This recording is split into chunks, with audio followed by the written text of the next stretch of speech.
بسم الله الرحمن الرحيم ومن أحسن قولا ممن دعا إلى الله وعمل صالحا وقال إنني من المسلمين.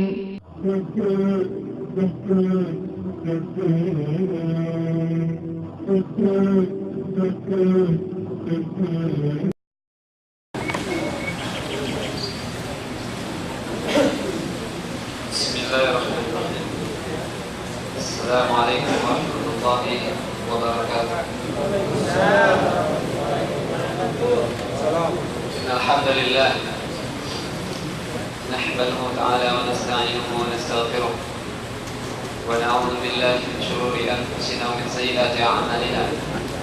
Man yahdihillahu fala mudilla lahu wa man yudlil fala hadiya lahu. أشهد أن لا إله إلا الله وحده لا شريك له وأشهد أن محمدا عبده ورسوله. يا أيها الذين آمنوا اتقوا الله حق تقاته ولا تموتن إلا وأنتم مسلمون. يا أيها الناس اتقوا ربكم الذي خلقكم من نفس واحدة وخلق منها زوجها وبث منهما رجالا كثيرا ونساء واتقوا الله الذي تساءلون به والأرحام إن الله كان عليكم رقيبا. يا أيها الذين آمنوا اتقوا الله وقولوا قولا سديدا يصلح لكم أعمالكم ويغفر لكم ذنوبكم ومن يطع الله ورسوله فقد فاز فوزا عظيما. أما بعد فإن أصدق الحديث كتاب الله وخير الهدي هدي محمد صلى الله عليه وسلم. شر الأمور محدثاتها فإن كل محدثة بدعة وكل بدعة ضلالة وكل ضلالة في النار.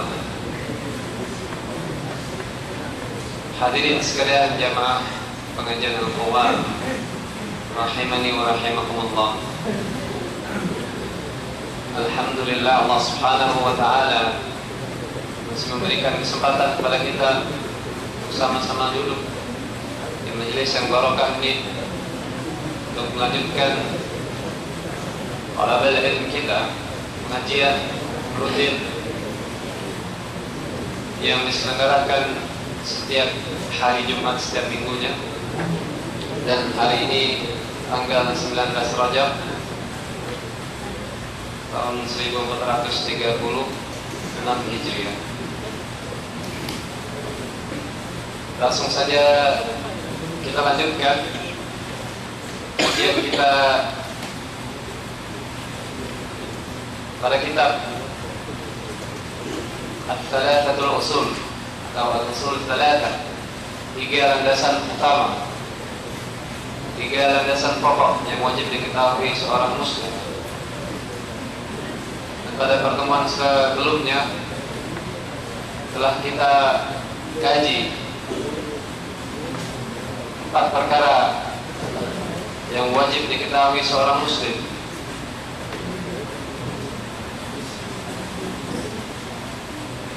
Yajibu alaina, yang wajib bagi kita untuk mengetahui 4 perkara. Siapa yang masih ingat? Ada lupa ya? Ya, padahal kajian tentang tauhid. Tauhid ya, ini suatu perkara yang sangat dasar dan penting sekali. Ya, sebelum dimulai sedikit saya sampaikan pentingnya dakwah tauhid ini. Kita lihat di mana-mana di dunia, suatu negara misalnya, kalau negara kita Indonesia yang sampai saat ini kita saksikan, ya, tidak sebagaimana yang kita rasakan di negeri yang barokah ini, ya, di negeri Saudi Arabia. Apa beda? Negeri ini berdiri dan sampai saat ini dakwah tauhid masih terus ada, ya. Dan tidaklah suatu negeri itu hancur, suatu negeri itu amburadul, disebabkan mereka melecehkan atau meremehkan dakwah tauhid. Ya. Dan jalan keluar dari seluruh permasalahan adalah tauhid. Kita baca di surat Al-A'raf misalnya tentang kisah para nabi, para rasul diutus kepada suatu kaum yang macam-macam masalahnya. Ada yang mereka tentang masalah menipu dalam timbangan, ya. Ada yang misalnya ketika masa Rasulullah SAW membunuh anak perempuan yang baru lahir atau dikubur hidup-hidup. Namun Allah Subhanahu wa taala mengutus para rasul tidak langsung mengutus misalnya menyelesaikan permasalahan manusia-manusia yang mengubur anak perempuan mereka hidup-hidup, atau menyelesaikan permasalahan timbangan harus jujur misalnya. Tidak. Para anbiya dan para rasul ketika mereka diutus Allah Subhanahu wa taala, apa dia? Hanya abudullah wajada limuttaqin. Betul kan? Masalah di kaumnya apa? Beda-beda. Ya. Begitu juga kita sekarang. Mungkin di Indonesia misalnya, permasalahan zina, korupsi, pencurian, pembunuhan, begal dan lain-lain sebagainya, coba diatasi dengan tauhid. Wallahi, permasalahan itu akan selesai. Permasalahan perbedaan perpecahan akan selesai dengan tauhid. Dan tidaklah suatu kaum berpecah belah dikarenakan mereka meninggalkan dakwah tauhid. Sebagaimana terjadi di negeri kita. Di sana ada kelompok Sufi, ada kelompok Ikhwanul Muslimin, ada kelompok Jamaatul Tabligh yang mereka ini memang meremehkan dakwah tauhid. Lihat dakwah mereka jalan di tempat. Ya, sudah berapa tahun dakwahnya? Tahunan, puluhan, ratusan tahun mungkin. Ya, namun tidak pernah berhasil. Namun lihat apa yang terjadi di negeri ini. Walaupun orang-orang munafik tidak mengakuinya. Ya, yang sama-sama kita rasakan. Maka itu penting kita untuk mempelajari tauhid. Tauhid jalan keluar dari segala macam permasalahan. Tauhid jalan keluar dari perbedaan-perbedaan. Ya. Jadi apabila seseorang atau suatu jamaah meremehkan atau melalaikan dakwah kepada tauhid, maka tunggulah kehancuran suatu negeri atau jamaah atau pribadi seseorang tersebut. Ya. Jadi di kitab ini ya perlu ditekankan. Mungkin yang nggak punya kitab mungkin bisa searching di internet, ya, kitab usul salata mungkin bisa dibaca lagi, ya, dibaca sendiri atau gimana. Ya, pengajian yang kita ini mungkin sebulan sekali ya di sini. Ya, jadi kemarin sudah kita bahas wajib bagi kita untuk mengetahui 4 permasalahan, yakni al-ilmu wal 'amalu bihi, wad da'watu ilaihi, was sabru 'ala nafihi. Ya, inilah dia cakupan dari surat Al-Asr. Ya, belajar, kemudian mengamalkan, kemudian berdakwah, kemudian bersabar ketika mengamalkan dan berdakwah. Baik, kita lanjutkan matan dari kitab ini. Qala al-musannif rahimahullah ta'ala, ya'lam rahimakallah annahu yajibu ala kulli muslim wa muslimatin.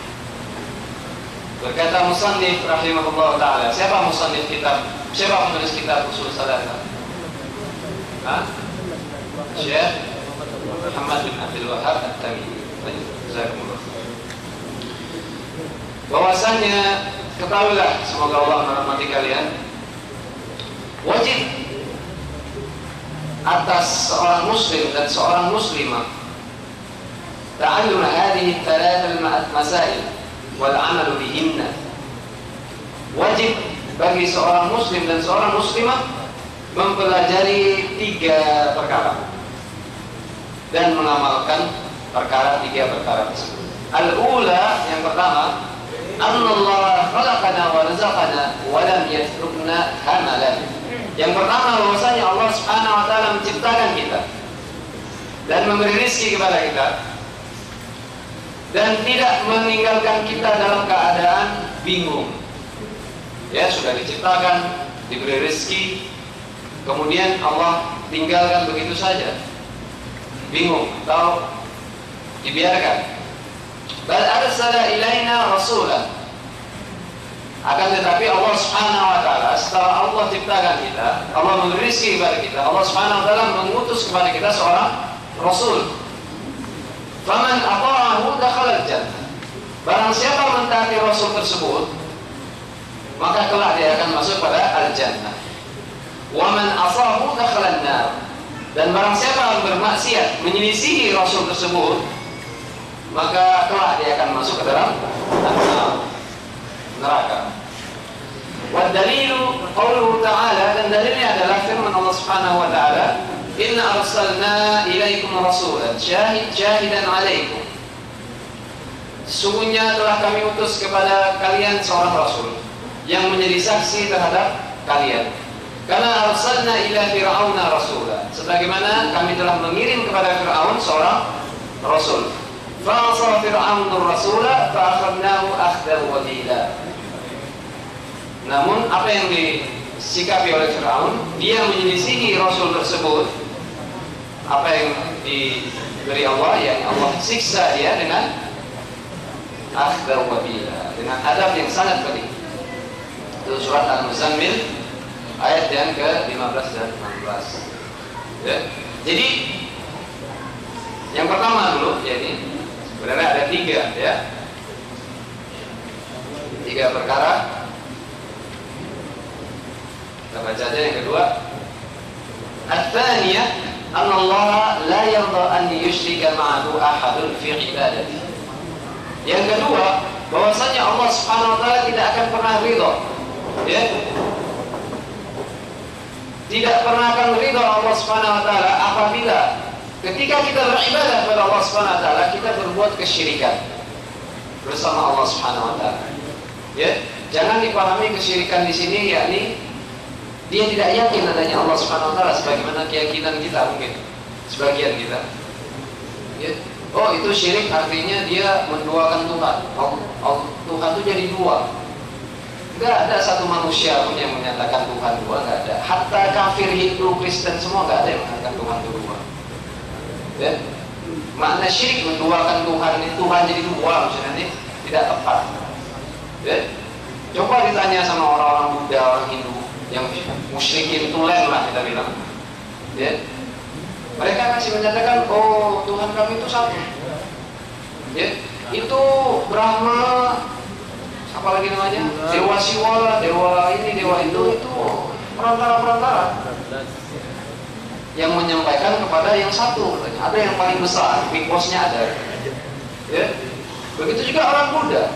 Siapa Buddha ini? Kenapa kalian ibadahi Buddha? Oh enggak, Buddha ini orang baik. Sama kayak sekalian ada Nabi katanya. Oh jelas, tidak sama. Ya, kalian mengibadahi Buddha. Ya, karena kebaikan yang ada pada Buddha, akhirnya mereka mengibadahinya. Ya, dan mereka juga mengakui ada Tuhan yang satu. Jadi,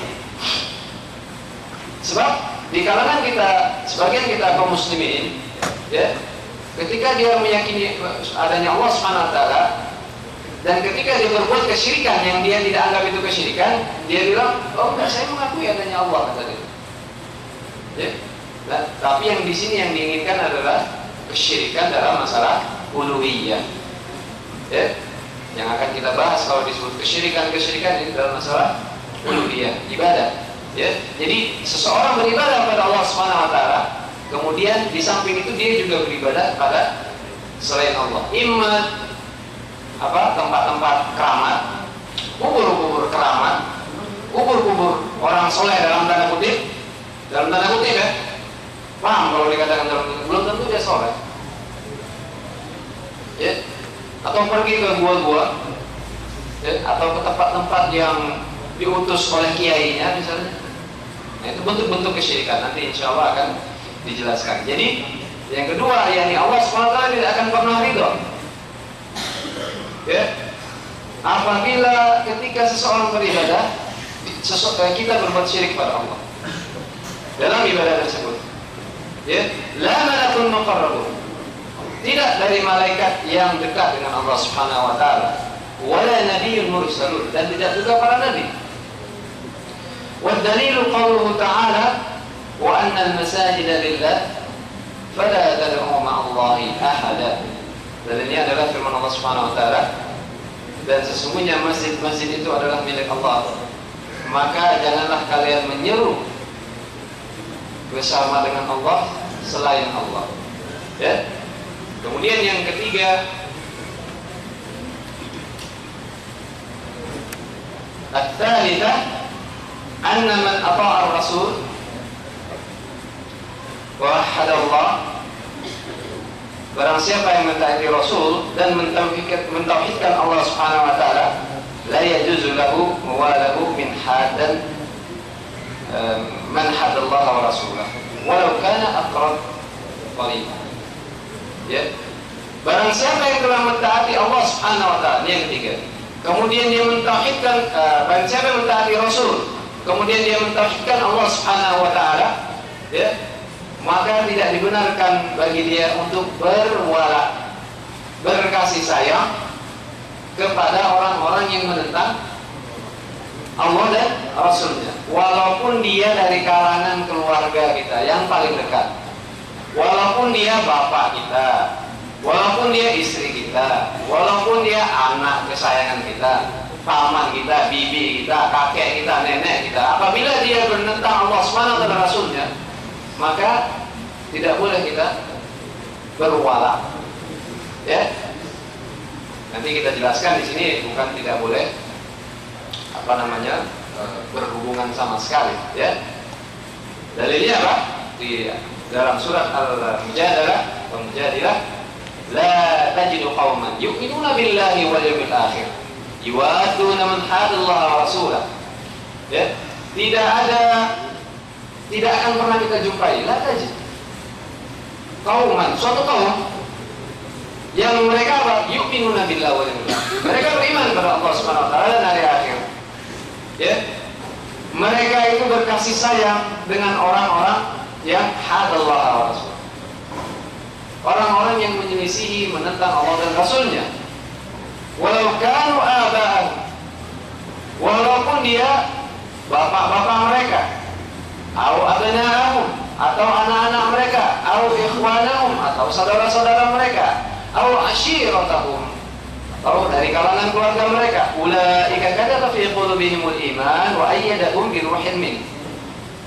Mereka itulah, yakni orang-orang yang mentaati Allah dan Rasulnya, orang yang telah ditetapkan pada dalam mereka keimanan, pada hati mereka keimanan. Wa yudkhiluhum jannat tajri tahtiha al-anhar, dan Allah masukkan mereka ke dalam jannah yang mengalir sungai-sungai di bawahnya. Khalidina fiha, mereka kekal di dalamnya. Radhiyallahu anhum wa radu'an, mereka ridha kepada Allah Subhanahu wa taala. Allah Subhanahu wa taala ridha kepada mereka dan mereka ridha kepada Allah Subhanahu wa taala. Ulaika hizbullah, mereka itulah golongannya Allah. Ala inna hizballahi humul muflihun. Ketahuilah bahwasanya kelompok Allah, golongan Allah itu adalah orang-orang yang beruntung, orang-orang yang menang. Ya, Hizbullah bukan Hizbullah Libanon, ya. Bukan Hizbullah orang Syiah itu, ya. Mengakunya juga Hizbullah. Tapi ulama di sini menggelari mereka dengan Hizbullah, ya, atau Hizbus Syaitan, ini Syiah, ya. Wallahu musta'an. Baik, kita bahas yang pertama.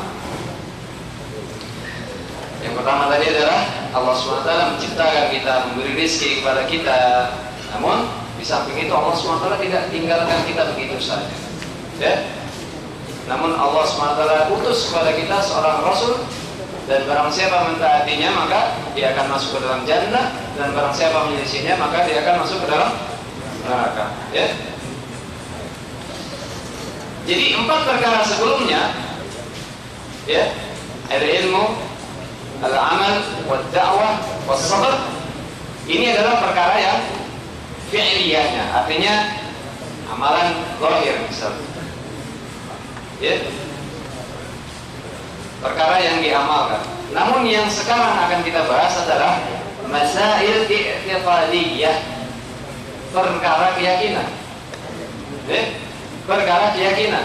Yani Allah Subhanahu wa taala menciptakan kita, memberi rezeki kepada kita. Ya. Kemudian Allah Subhanahu wa taala utus kepada kita seorang rasul. Ini keyakinan, i'tiqad. Ya. Ada enggak yang enggak mengakui ada pencipta di dunia? Hah? Dari kalangan manusia, Allah atau Tuhan itu nggak ada kan? Ada kan? Ateis, ya? Jadi manusia ini ada sendiri, ya? Jadi itu juga perkara i'tiqad kita, ya. Ini ada Allah SWT, Allah SWT yang menciptakan kita. Yakni Allah SWT menjadikan kita, mengadakan kita yang sebelumnya tidak ada, ya. Kemudian memberi rezeki kepada kita, ya, dengan nikmat-nikmat yang banyak, ya, nikmat penglihatan, nikmat makanan, tumbuh-tumbuhan, hewan-hewan, ya, dan segala apa yang ada di bumi, maksud nikmat-nikmat Allah Subhanahu wa taala. Kemudian Allah Subhanahu wa taala mengutus Rasul dan tidak meninggalkan kita begitu saja, yakni tidak menjadikan kita santai-santai, ya, kemudian kita berbuat sekehendak hati kita, ya, tidak demikian. Namun Allah SWT utus seorang Rasul, yakni siapa dia? Muhammad bin Abdullah Sallallahu Alaihi Wasallam. Dan setelah nikmat Allah ciptakan kita, Allah beri rezeki kepada kita, maka inilah nikmat yang ketiga, yakni Allah utus seorang Rasul, ya. Supaya apa?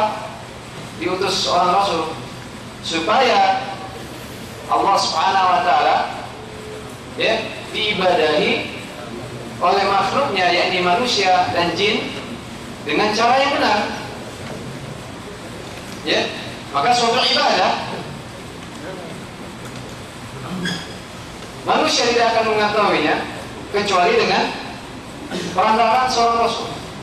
Yani diutus seorang Rasul kemudian mengajarkan kepada kita. Kemudian tidaklah ditunaikan suatu ibadah tersebut, ya, kecuali dengan apa yang Allah inginkan, bukan suka-suka kita. Ya. Kalau Allah ciptakan kita, kemudian Allah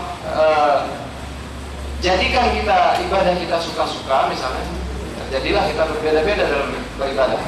Maka itu salah satu fungsi Allah utus seorang Rasul supaya kita jadi satu, kemudian ibadah kita juga benar, ibadah kita juga satu, ya. Sini jelaskan luar Rasul fil lughah.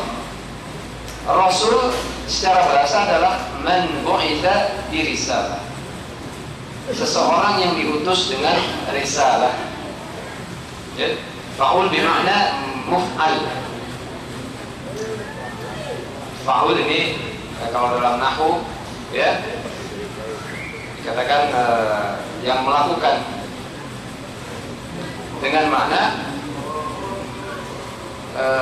yang dikenai perbuatan itu. Demikian lebih kurangnya, ya. Jadi Rasulun bermakna mursal, yang diutus, ya. Jadi Rasul yang diutus, ya.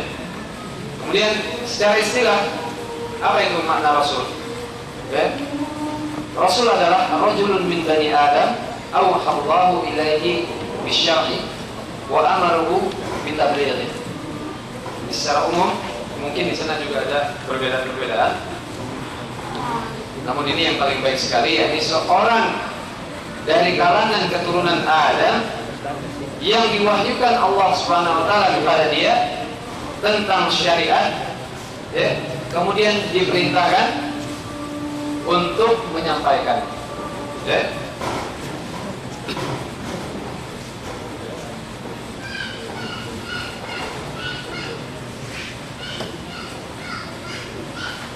Sebelum dilanjutkan, di sini ada disebutkan penjelasan yang agak lumayan penting ya, tentang Nabi juga ya. Sebab di sana ada perbedaan antara Nabi dan Rasul ya.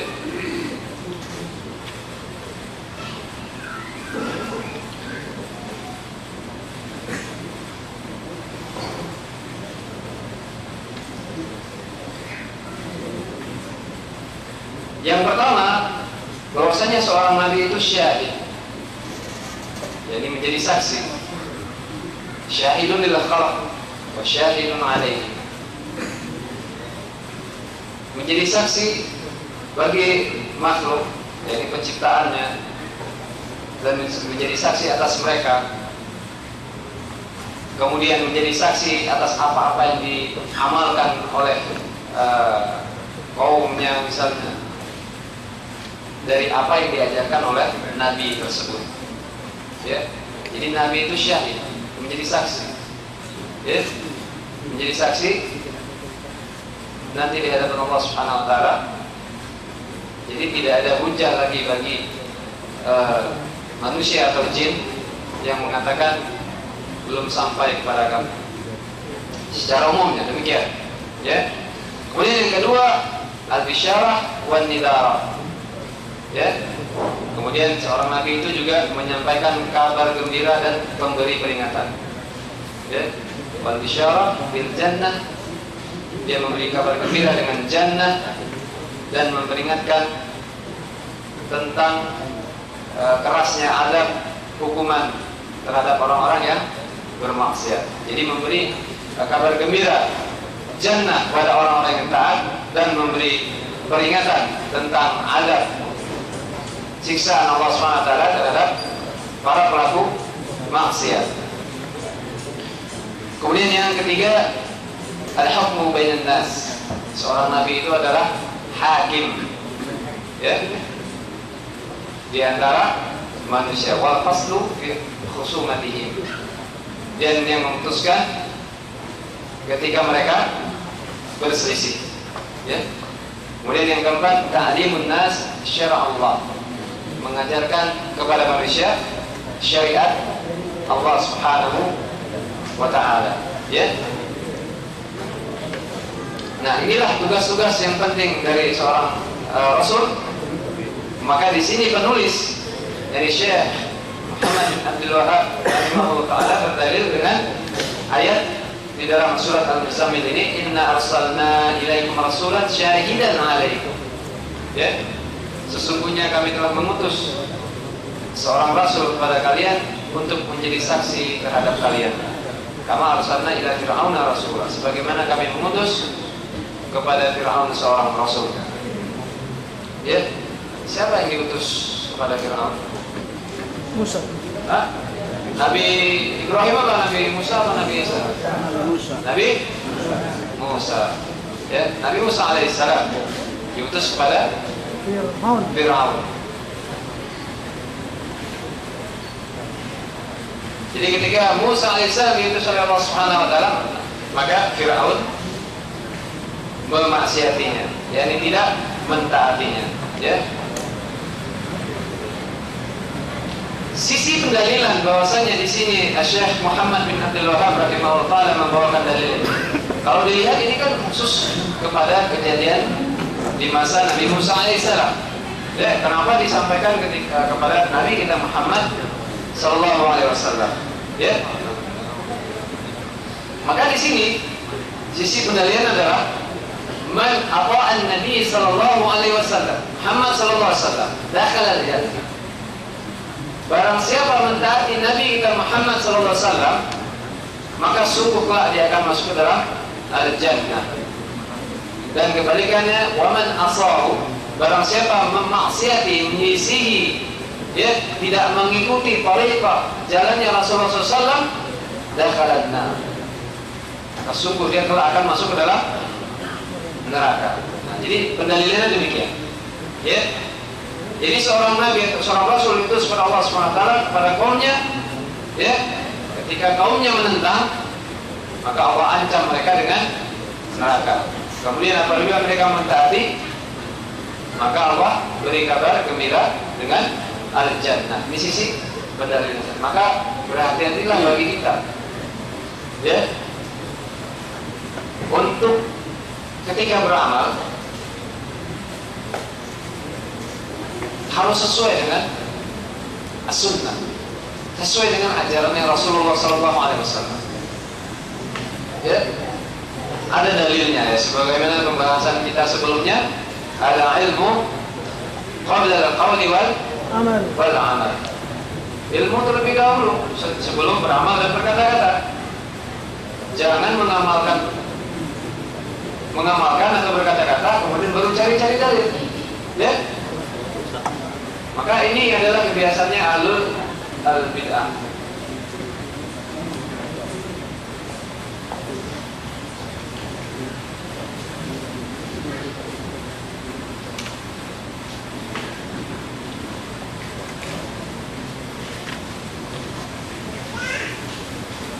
Kemudian di sini ada satu hadis, ya, yang sangat baik sekali dibawakan oleh pensyarah. Wa yadullu ala wujubi ta'atin Nabi sallallahu alaihi wasallam wal hadaru min ma'siyati min as-sunnah. Ya. Dan ada dalil di sana yang menunjukkan wajibnya kita taat kepada Rasulullah SAW, ya, dan peringatan keras daripada menyelisihi, memaksiati Rasulullah SAW dari ajaran beliau. Ya, ini di dalam Sahih Bukhari. An Abi Hurairah radhiyallahu ta'ala anhu anna Rasulullah sallallahu alaihi wasallam qala kullu ummati yadkhuluna al-jannah illa man aba. Ini aneh, ya. Setelah ditetapkan, kemudian ada yang dikecualikan. Ya. Kullu ummati, kata Rasulullah, seluruh umat saya yadkhuluna al-jannah, akan masuk kepada al-jannah. Jadi seluruh umat Islam akan masuk ke dalam jannah. Illa man aba, kecuali yang enggan. Ya. Siapa di antara kita di sini yang enggan masuk ke dalam surga? Ada enggak? Seluruhnya pasti mau kan? Ada yang enggak mau kan? Saya di dunia aja lah, nggak mau ke jannah gitu. Pasti nggak ada. Seluruhnya umat Islam ingin masuk ke dalam al-jannah, ya. Namun di sini dikecualikan oleh Rasulullah SAW, ya. Dikecualikan di sini, yakni keyakinan yang Ahlussunnah wal Jamaah, seseorang yang bermaksiat atau menyelisih jalan Rasulullah SAW akan masuk ke dalam neraka, namun dia tidak kekal, ya. Jangan dipahami nanti kekal pula, tidak masuk ke jannah. Maka di awal kullu ummati yadkhuluna al-jannah, semuanya akan masuk ke dalam jannah. Illa man aba, kecuali yang enggan. Jadi para sahabat kan heran. Ini kenapa kok awalnya seluruhnya masuk surga, tiba-tiba kok ada yang dikecualikan? Maka ada yang berkata, "Wa man ya'ta ya Rasulullah?" Siapa itu yang enggak mau kok masuk ke dalam jannah, begitu indahnya, begitu nikmatnya yang sangat banyak sekali, mereka tidak mau. Maka dijawab oleh Rasulullah SAW, "Wa man ata'ani dakhala al-jannah." Barang siapa yang mentaatiku akan masuk ke dalam al-jannah. "Wa man asani faqad aba." Lihat kalimat Rasulullah SAW sangat indah sekali. Tidak dikatakan "Wa man asani dakhalan nar." Lihat kalimatnya. Jadi kalau mengancam itu agak lembut dikit, ya. Jangan ketika ada orang berbuat maksiat atau kebedaan, masuk neraka kau. Ya. Lihat kalimatnya, masya Allah. Wa man asani faqad aba. Barang siapa yang menyelisih saya, memaksiati saya, tidak mau turut kepada saya, tidak mau taat kepada saya, kata Rasulullah, itulah dia orang yang mudah, nggak mau dia masuk dalam jannah. Enggan di sini artinya dia terhalang atau disiksa terlebih dahulu. Ya. Jadi kembali lagi, ya mungkin nanti pembahasan selanjutnya, mungkin di antara kita ada yang enggan secara tidak langsung. Ya, betul nggak? Enggan secara tidak langsung. Ya, mau meninggalkan suatu perkara yang tidak ada contoh dari Rasulullah. Gimana nanti bos saya nanti gara-gara saya tidak hadir, ya gaji saya dipotong misalnya. Saya diundang acara yang tidak sesuai dengan contoh dari Rasulullah SAW. Waduh, gimana nanti kalau saya tidak hadir, ya gak enak sama teman. Ya, banyak seperti ini terjadi pada kita. Ya. Namun perlu diketahui, man ata'a Rasul faqad ata'a Allah. Lihat, Allah beri mandat kepada Rasulullah SAW. Ya, Allah beri mandat kepada Rasulullah SAW. Barang siapa yang mentaati Rasul, sungguh dia telah taat kepada Allah Subhanahu wa Ta'ala. Ya. Jadi kaidah yang atau perkara yang pertama ini yang harus kita pahami adalah dari ayat inna arsalna ilaikum rasulan syahidan alaikum kama arsalna ila fir'auna rasulan fa'asa fir'auna rasulan fa'akhadnahu akhdan wabila. Ya, inilah pendalilan bahwasanya hendaklah seorang mukmin meyakini bahwasanya Allah Subhanahu wa taala mengutus seorang rasul, wajib untuk kita taati. Ya. Kemudian setelah kita taati, wajib kita berhati-hati jangan sampai kita menyelisihi rasul tersebut dengan membuat perkara-perkara yang tidak pernah dicontohkan, tidak pernah diajarkan, tidak pernah dilakukan oleh Rasulullah sallallahu alaihi wasallam.